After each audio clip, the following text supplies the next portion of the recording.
I'm doing here is I'm talking about things that for a lot of you people will be basic knowledge, and you'll say, Dave, I really don't need to listen to all this. I know all that. Well, that's great. Dave here, how are you?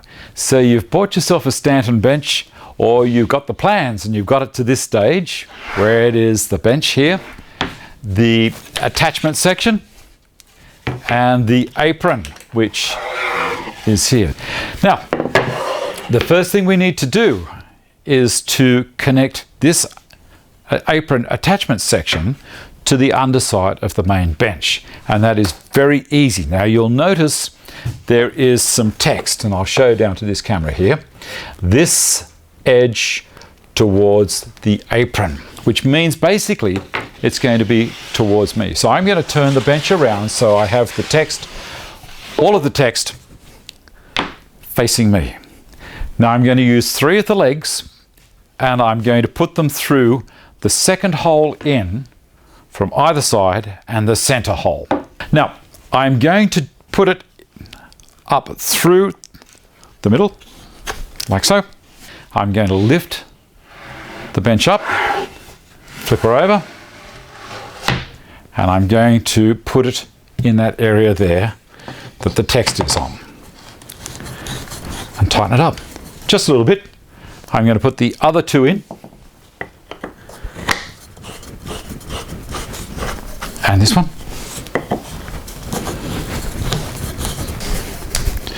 Now, you'll notice now I have a rebate here, and that is for this apron to be put on with the dado sided. That's the side that's going to face out. It's very, very simple.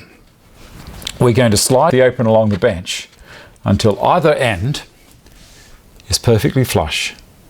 Now you'll notice also, when we've got to this stage, that it looks like there's a bit of a step there. It's a couple of millimeters. Now that's on purpose. That little step there, let me point to it, this little step here is for the cushion strip to go into, and it will sit slightly proud. So don't panic. I'm going to get the apron with the side with the rebates and dados facing to me as well, and I'm going to pop that on there. We'll get a clamp, and that should stay there pretty well. Yep, get a clamp. There's my clamp. I'll tighten the clamp up a little bit, and then I've got a little bit of a gap here.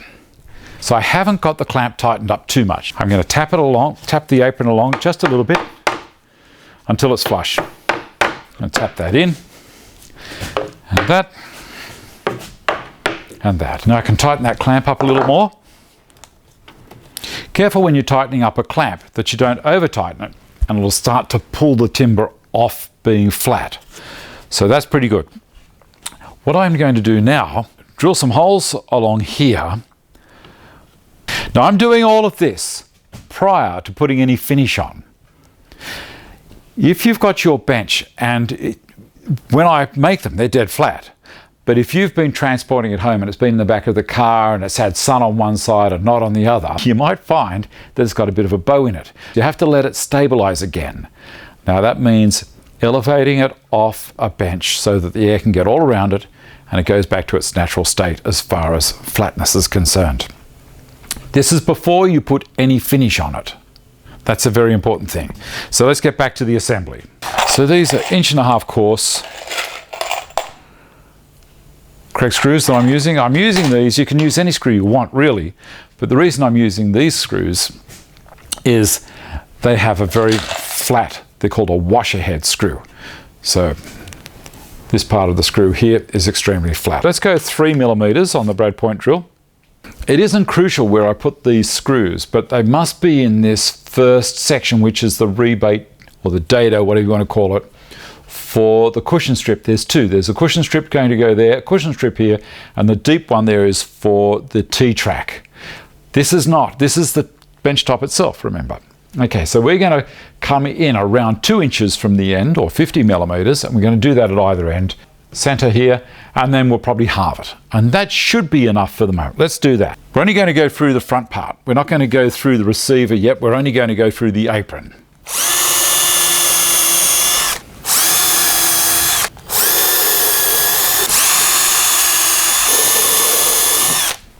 Now, you can put more holes in if you want to, but there's no real need. Okay, let's put some screws in. Holding it. That's pulled in beautifully. It's pretty easy. It really is easy, you know. I don't know if it could get any easier.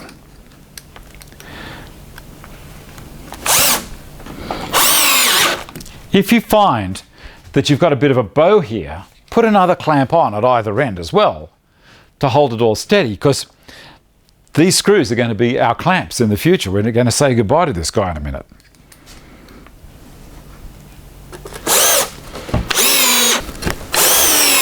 Then don't go too hard, because you might find that you start squishing the ply and it might start delaminating. So don't go too hard. All right, there we go. I can take that off. And now my Stanton bench, for all the world to see, looks like it's pretty much finished. So that's holding on pretty well. It holds it very well. Just those screws hold it great. So now I can undo these legs and take the apron off, because it's perfect. Done. There's our apron. Now, I'm not going to leave it like that. There's a couple of things that I need to do now. I need to get a pencil and I need to draw a line down the inside there. There we go. I've got a line down the inside. Now that is there so I know where to stop with any waxing. I can now undo all of these screws, because when I come to put it back together, I will be putting these screws back in when I come to glue it, and so it's all perfectly lined. If you want to, you can also do a quick mark. If you do a little mark there and a little mark there, a little X and a little X there, that will give you a reference as to where you're going to be when you come to do your glue up.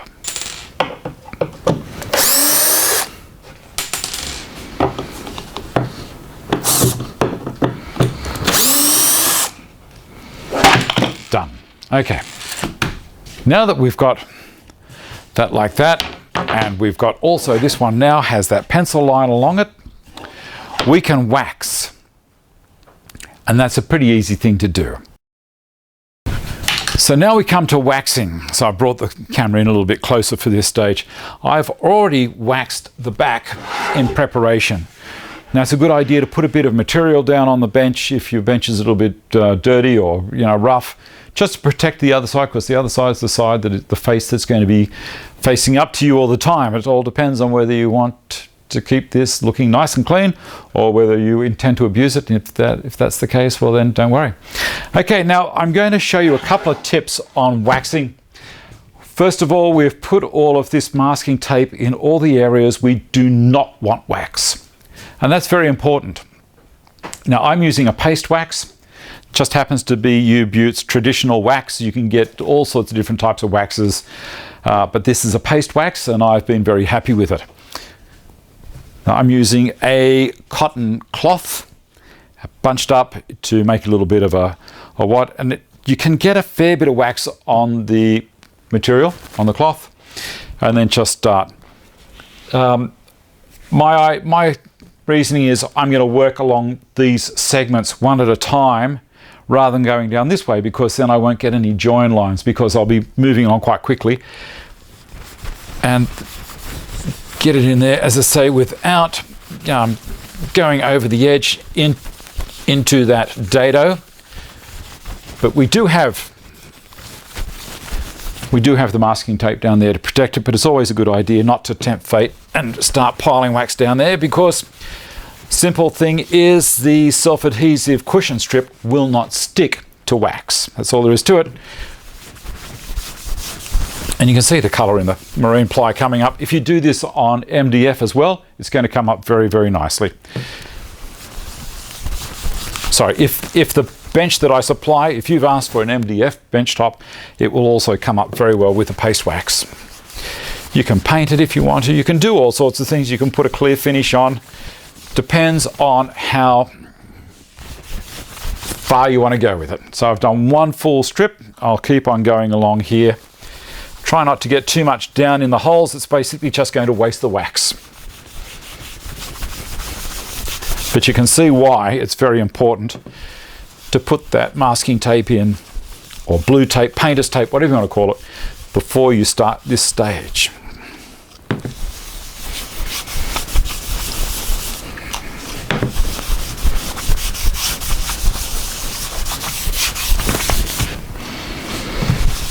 Don't put it on too heavy, because it will, your sander, or however you're going to buff the wax, will bog down if you put too much, and it'll build up a deposit in one area. It's going to be almost impossible to shift that.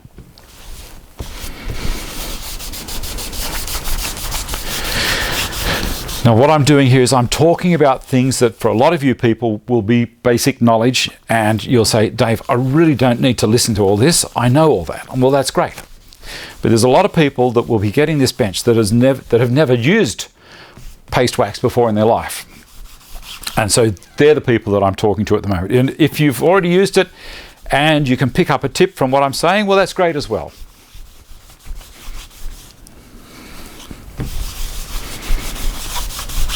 Now, no one's taught me on how to do this. I've just done it on a fair few tops. I've used it a fair bit, an awful lot.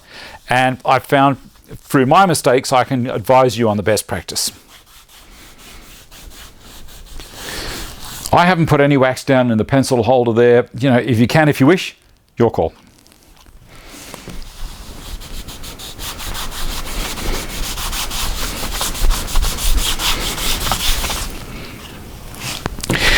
As you're going along from row to row, you'll see that the first row that you've done is drying out at a slightly uneven rate, and that doesn't matter. When we come to buff it, it'll lift wax and deposit it again when it heats the wax up on the marine plies top lamination, their face A grade or A bond area. There's the spot I missed.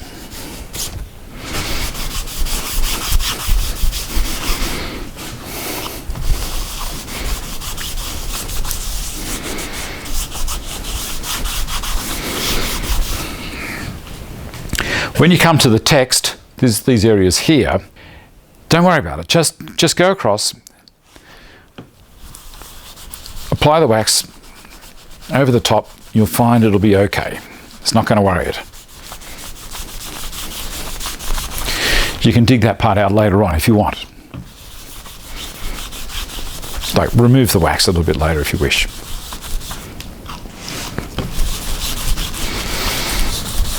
Nearly done. Now, I haven't started on the apron yet with the waxing, but I have prepared the apron for the with the masking tape. Prepared it ready for the wax. I'm not going to touch that yet until I've got the until I've buffed all of this. Okay, here we come along with all of the name. And you'll notice also on this particular model of the Stanton Bench, I've got all these dog holes up back from the front a little bit, and that's on purpose. It's further away from the front than the previous model, because I found that if you've got a bench top or a table that might have a Roman ogee edge to it, well then the legs aren't going to get a grip there. I've moved the legs back inland a little bit to try and give you as good a bearing purchase, or as good a bearing as possible. Just go straight over the name.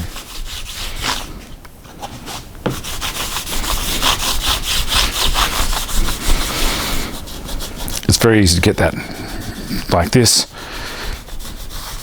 and it'll be fine. Don't purposely shove wax down into the name, you know what I mean, but just go across it.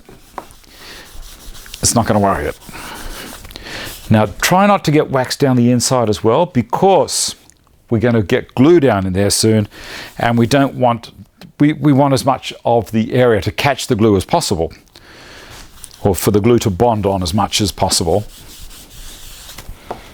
Whether that's making sense or not, I don't know. What I'm basically saying there is the glue will hold the T-track down to the base of the dado and also squeeze up the edges of the dado and will grip there as well. Okay, so that now is ready for me to start with buffing it. Now the reason I'm wearing a glove is I don't want wax in behind my fingernails and all around the place. It's, you know, it's just, yeah. There's no, it's not toxic, it's not going to hurt me, but I just do it so that my hands are clean. These are Hammer inspection gloves, and they are fantastic. Spend the money on the good gloves, that's worthwhile. I don't really need to wear earmuffs because the sound from this sander isn't a lot. You'll notice on the fleece, when this is Festool fleece, spelt V-L-I-E-S, and this is 800 grit, I've got a bit of a build-up from the previous waxing, and that's fine, so it's going to disperse the wax, heat it up and spread it around. I don't have it hooked up to a dust extractor. I don't need to. If I wanted to, I could use 400 grit sandpaper instead of this and let the wax build up on that. It's going to do a very similar job. So here we go. We're going to go around slowly to start. Just push it down reasonably hard. And that's heating the wax up and pushing it into the grain. And at the end I'm going to go over quite quickly, and you'll be surprised. You'll be very surprised how that ends up looking. You can touch it, you'll feel it straight away that it's feeling pretty good. It's not sticky anymore once you've buffed it. But it's important to go over it slowly at the beginning. Give the wax a chance to get heated up and pushed into the grain properly.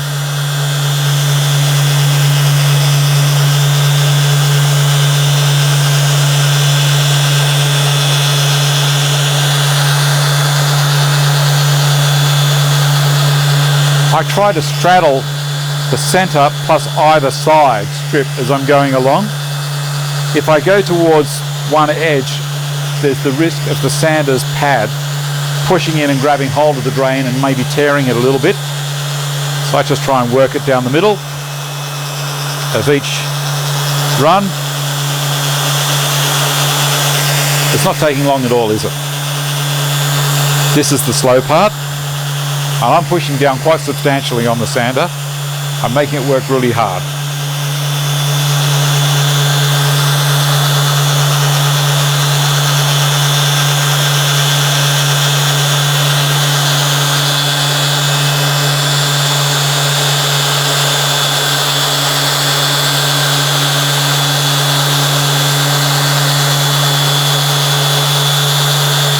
I could use the Rotex, but I think the orbital sand will be fine.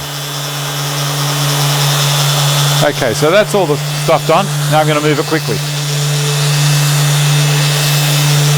This is what brings the shine up on it.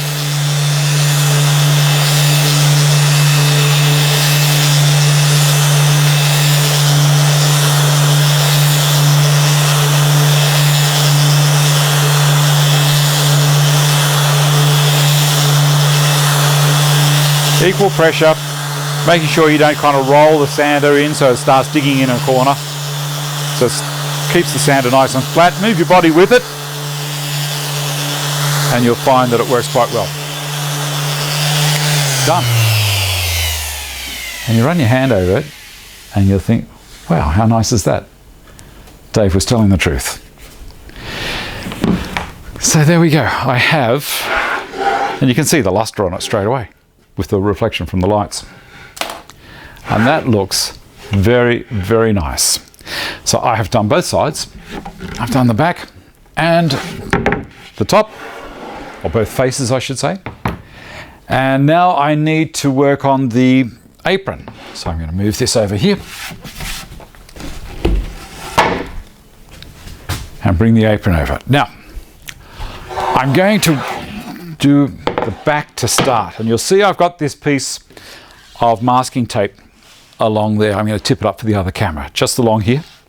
There's that cross that we put on, so I know where that is going to go, and I can see I've got the cross there as well. So those two crosses are going to line up there and there. Now, you can wax this if you want to. I don't really see a need. Yeah, if you want to, go for it. But be aware that this edge closest to that cross, where it says this towards the apron, that edge is going to be glued. Do not get any wax on that edge. You could put masking tape on there if you wanted to act as a guide. Now I'm going to put wax on this side, then I'm going to flip her over and wax this side, and then we're going to do the gluing. So I don't think you need to watch me wax this part. I'll just hook in and get it done. So we have waxed the surface, and wow, what a difference. It looks terrific. Both sides. And we've still got our masking tape there. So we're going to take the masking tape off the back section to start. If I can just peel it off there. And revealing the area that has no wax, which we're going to be able to apply glue to. Yep. Okay, so we'll take that off. It's a matter of choosing your own poison, but I go with this stuff. It's pretty strong, gives me a little bit of time to glue up. I'll put the glasses on for this part. Make sure that you don't have any areas where the screws came through that may have put a fibre in the way, and that will hold the joint proud. So just clear those out first if you've got them. And remember, we had that X right there, and that is going to help us when we're bringing it together quickly. This side we have that cross there, and I want that to go down there. Now I need to remove the tape on the other side as well. Why? Because I need to put the screws in. So I'm just pulling the tape off that part where the cushion strip is going to go at this stage. And put a couple of screws in from the underside. We found it straight away. And the other end.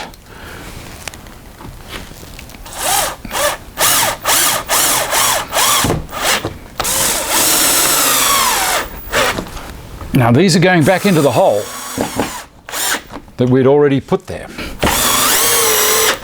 Done. Now, let's tip her up. Very minimal squeeze out of glue. I'm not even going to worry about removing it. And on that side, you can see how it looks. Lovely. This is where this is just so easy.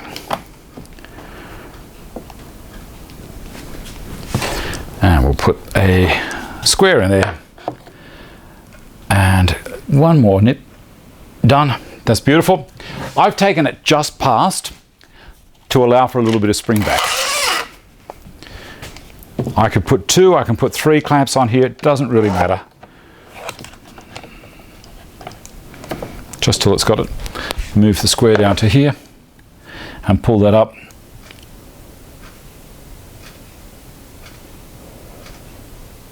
And just a touch past. There. I'll give that 30 minutes to dry, and I'll come back and take the clamps off, take the screws out, and then we'll do some more stuff to it then. All right, now that I've taken the clamps off, I'm thinking about putting some dowels in as a mechanical part of the joint. The glue is going to hold it, but the mechanical strength is achieved by dowels. I could use my domino if I wished and put an 8mm plunge down into there and drive an 8mm domino in, but there's all sorts of ways you can do it. But I don't want to leave the screws in, so I will back the screws out because it's all glued, it's not going anywhere.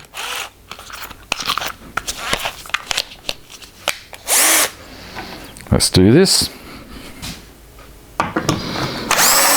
One pole screws I can reuse.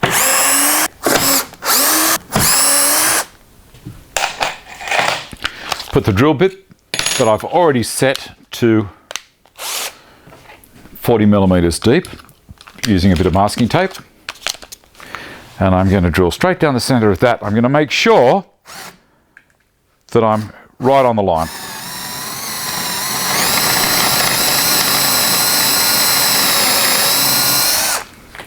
There we go, magic. Now I could use the drill guide as well if I wanted to, and I've got a drill guide here somewhere. I could use this, which would ensure that I'm going straight, but the problem is I'm off the edge a little bit with that rebate, so I think it might be easier for me to go freehand.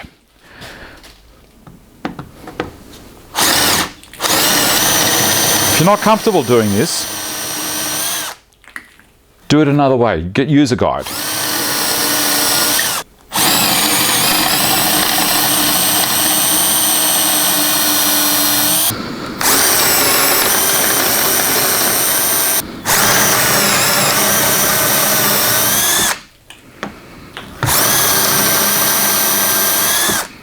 There we go. All done. 5 holes, 5 dowels. I'm going to tip out all the excess.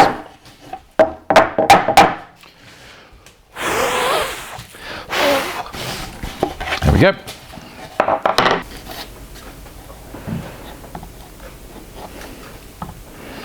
Either side.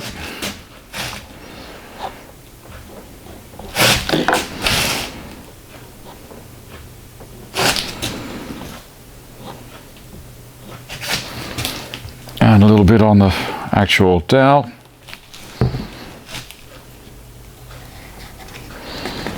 Give them a bit of a tap down.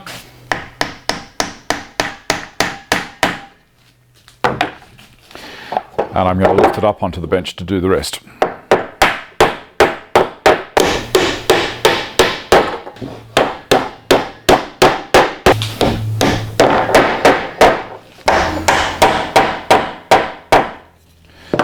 Done. Now, I'm going to turn it sideways on my bench, and I'm going to knock all of those off with my flush cut saw. 1,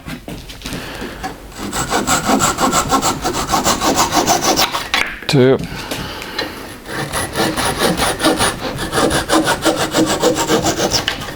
3,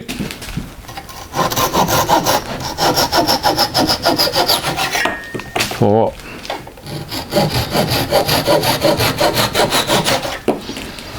Now this is a handy saw because it has no set on the saw, meaning I'm not going to scratch anything doing that. It cuts Japanese style on the pull cut, and that's the result. I get a lovely finish.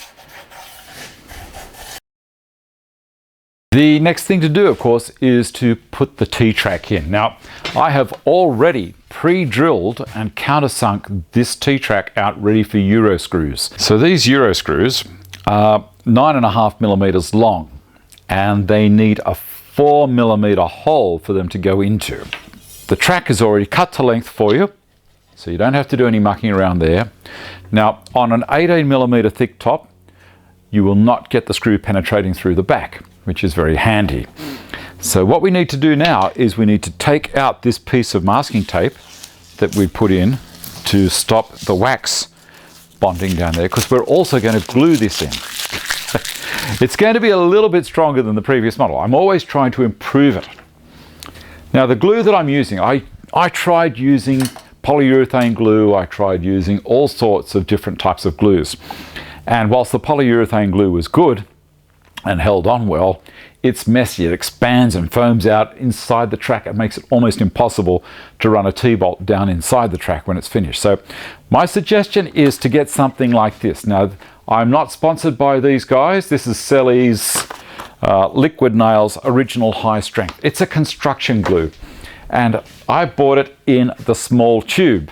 Now the small tube, because I didn't know how much I was going to use and I was doing it as a test, and I found it was quite good.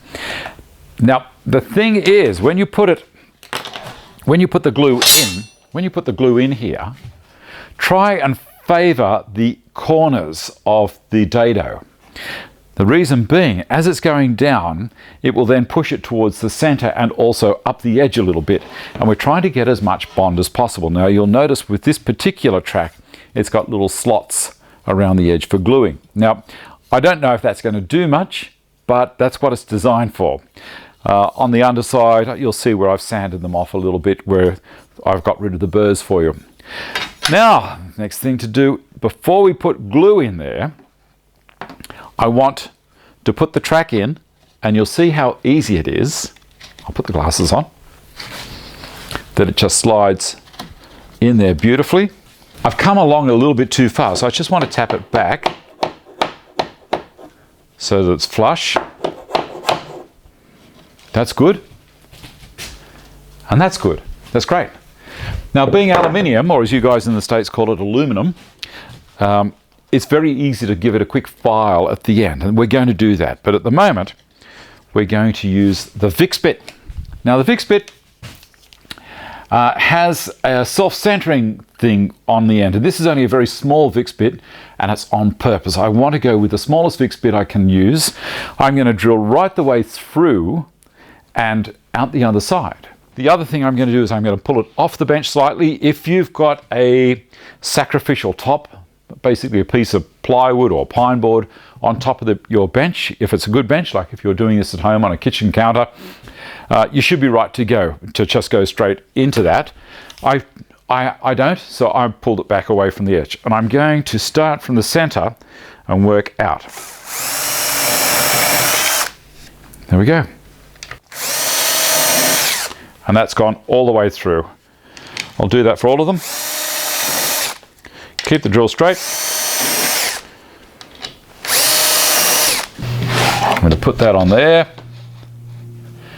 that there, and I'm going to bring the rest of the bench up for it to sit against. There we go. That will work.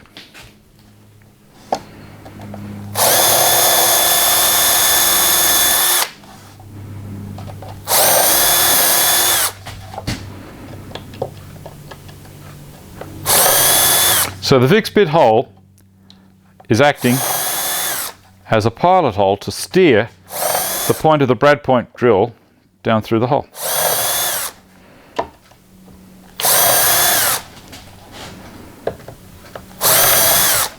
And now I can take this back out. Now, one of the important things when you take this out is don't end for end it, because I haven't drilled the holes in a regular pattern. So just take it out and put it there. We'll get a brush, get rid of anything that might be in the way. Whilst I've got it here, I might give this a quick tidy up with a block plane where those dowels went in. Done. Doesn't need a lot. Hit it with a brush again.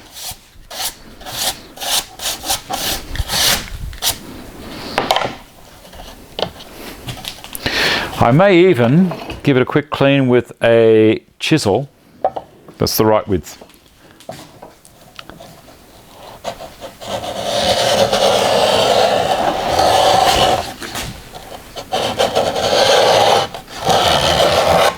Done.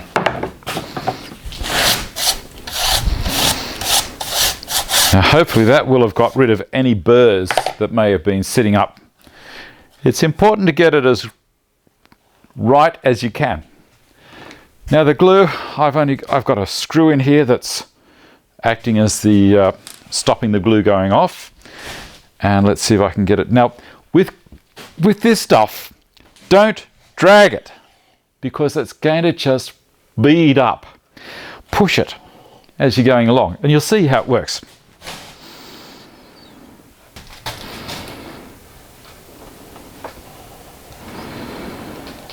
See how I'm getting a nice bead there?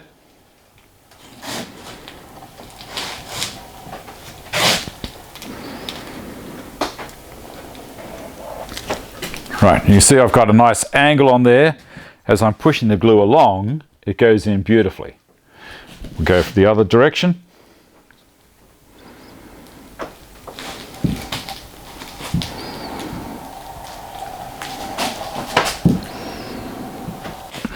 Now I can put this in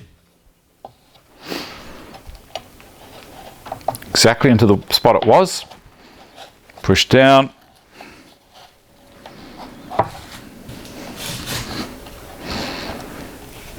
Make sure the ends are flush again, which they are. Okay, done.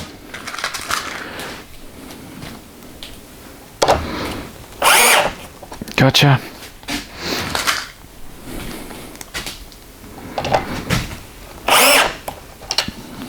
Oh, that's pulling it down beautifully.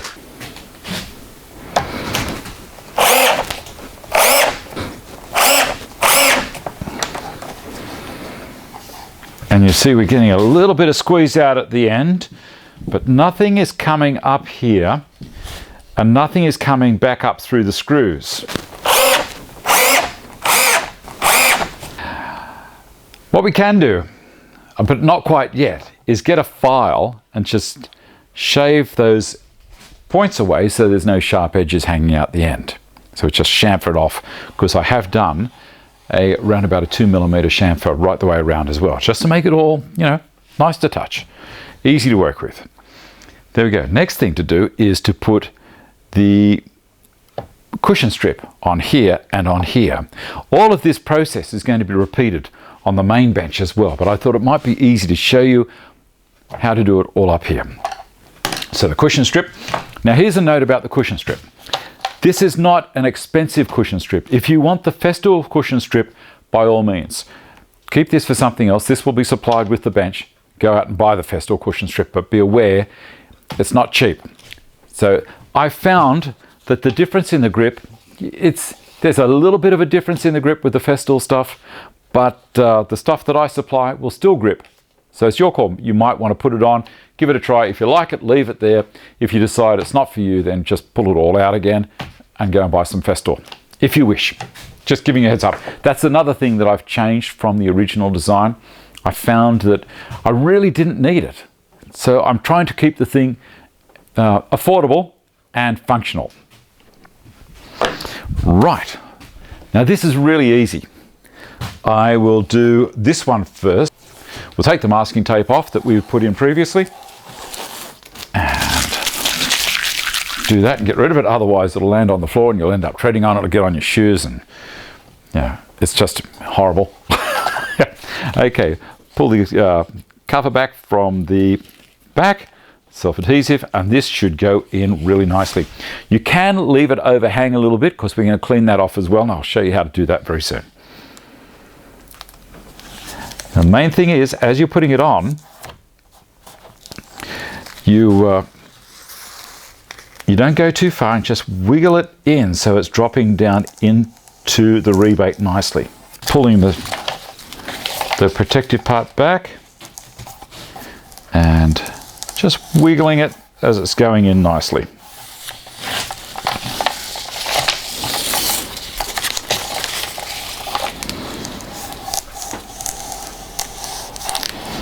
You feel it. You feel it just dropping in as you're running your fingers. I just pinch my fingers together like this and I use those as a guide to push it in. Ah, lovely. I'm going to drop that off the end so it's not getting in my way.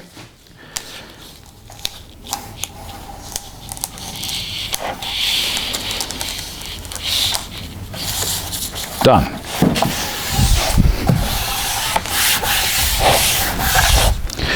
And I'll grab a knife. I'm going to trim it off. As I say, it doesn't need to be too neat. Does not need to be too neat there, just as long as I've got a little bit past. Let's do this one as well now while I'm at it. I supply 10 meters, so there'll be enough supplied for you to do all of this and have enough, if you want to. You can also put a strip along the back here. You may need to clean this off a little bit. Think about that before you actually do all the waxing. You may want to put some tape along there so that it's in line with the edge of a table. Now the reason I haven't done it is because I found that it wasn't really necessary, because some tables have got Romanogi style edges on the corners, and you know, the tape wasn't lining up with some and it was with others. Another suggestion is to put a couple of verticals down here if you're concerned, but I'm not overly concerned about it. Right, let's do this edge. Now it's essential that we push it hard up against the aluminium track. There we go.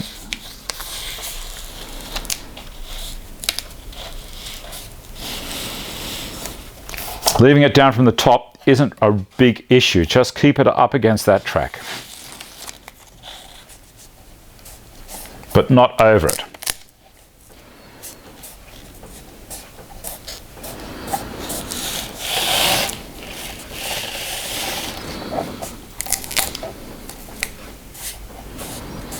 The other thing is, don't pull the tape too hard, because if you stretch it, it may not want to go.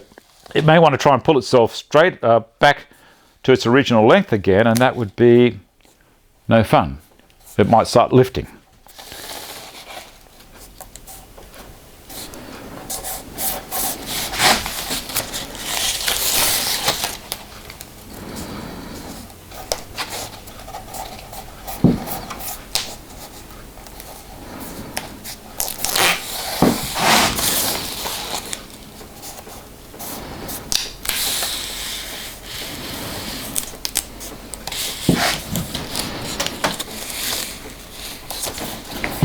Beautiful. And trim it off.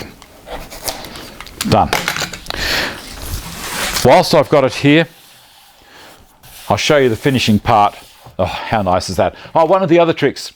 If you find that it's gone in and you're not really happy, it's lipping over the edge a little bit, you can use a knife. I call this a Stanley knife, box cutter knife, whatever you want to call it. I put it in back to front, and then I'll drag it along very slowly, pushing up against the edge of the dado, going very slowly, running my fingers along behind it to push it down.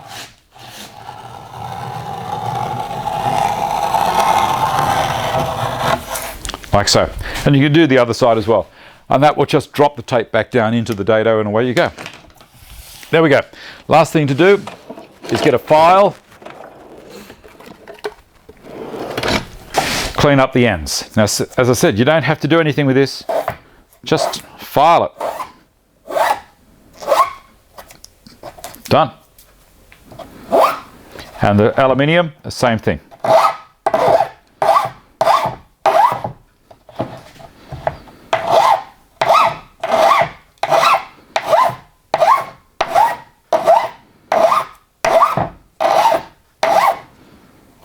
Beautiful, and then a little nip like so, and another one the other direction.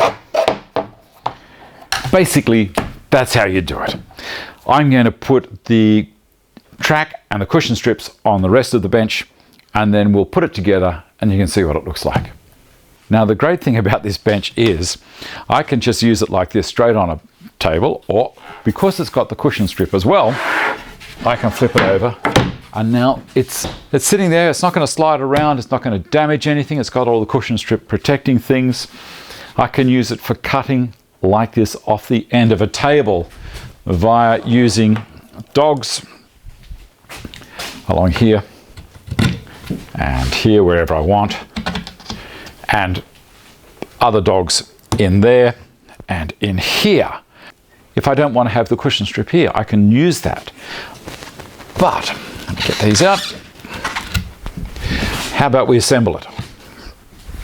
All right, so it's upside down at the moment, and this is the back, that is the front.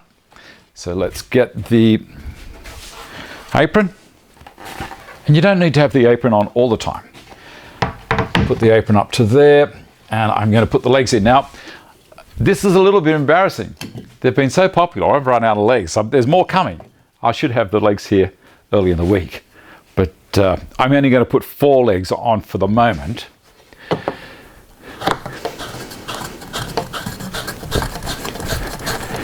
I'll show you how well it works with just 4.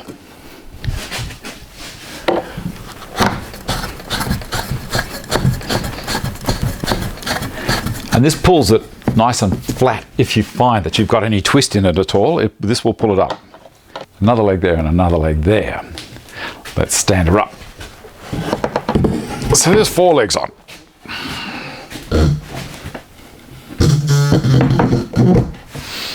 Do you want to see it in use?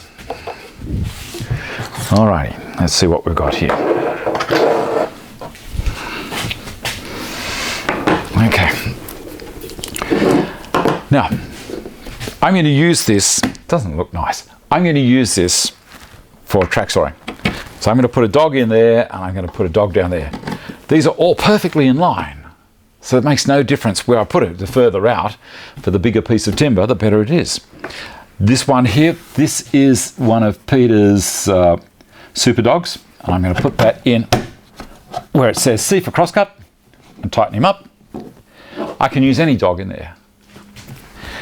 It's set back ever so slightly because I don't want the motor on my Festool track saw to bump it. This is a substantial piece of timber, and I'm going to put it against there and push up against that. Bring it back a little bit. I don't want to cut too much, it's only for a demonstration. Now you may or may not have Festool sustainers, but this is a Cis 1, and I've designed the thing so that it is 1 millimeter taller. And you'll see on the side here, as I push down, it's going to be 1 millimeter. It's just how it is. How nice is that? And I'm going to do a demo. I'll use an 800 millimeter track.